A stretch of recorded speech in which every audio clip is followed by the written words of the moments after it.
दमदमे में दम नहीं अब खैर मांगो जान की, ए जफर बस हो चुकी शमशीर हिंदुस्तान की। अंग्रेजों के इस वक्तव्य के जवाब में तत्कालीन भारत के यानी दिल्ली के शासक बहादुर शाह जफर ने अंग्रेजों को जो जवाब दिया वो कुछ इस प्रकार है।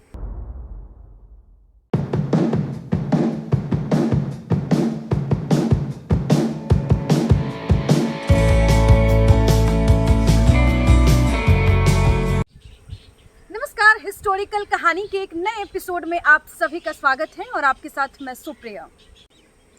आइए आज आप सभी को अतीत में लिए चलते हैं और पलटते हैं इतिहास के कुछ चुनिंदा पन्नों को। बात करते हैं उस जगह की जो आज से लगभग 500 साल पहले चर्चा में आया और एक के बाद एक 3 ऐतिहासिक लड़ाइयों का गवाह बना। मैं बात कर रही हूँ इतिहास के उस जगह की जिसने हिंदुस्तान के लगभग 350 वर्षों की भविष्य की नींव रखी। मैं बात कर रही हूँ उस जगह की जिस जगह पर युद्ध जीतकर भारत में मुगल वंश की नींव पड़ी। मैं बात कर रही हूँ उस जगह की जहाँ पर युद्ध जीतकर उस वंश की नींव पड़ी जिसके अंतिम शासक 1857 की क्रांति यानी भारत के प्रथम स्वतंत्रता संग्राम की क्रांति तक बने रहे। इसी 1857 की क्रांति के दौरान एक अंग्रेजों द्वारा कहे गए शेर, दमदमे में दम नहीं अब खैर मांगो जान की, ए जफर बस हो चुकी शमशीर हिंदुस्तान की। अंग्रेजों के इस वक्तव्य के जवाब में तत्कालीन भारत के यानी दिल्ली के शासक बहादुर शाह जफर ने अंग्रेजों को जो जवाब दिया वो कुछ इस प्रकार है। हिंदुओं में बू रहेगी जब तलक ईमान की, तख्ते लंदन पर चलेगी तेग हिंदुस्तान की।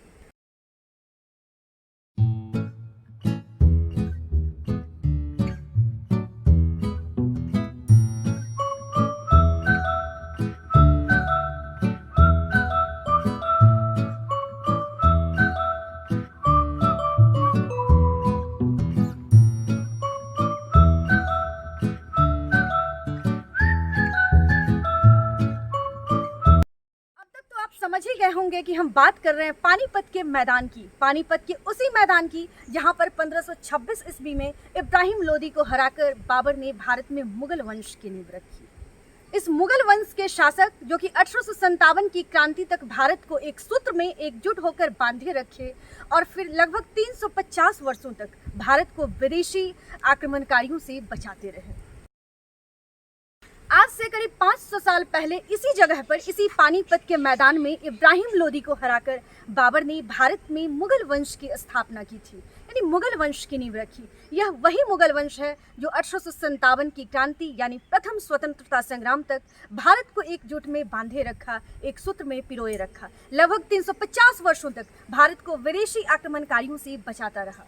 इसमें कोई शक नहीं है कि बाबर खुद भी एक विदेशी आक्रमणकारी था, एक विदेशी आक्रांता ही था।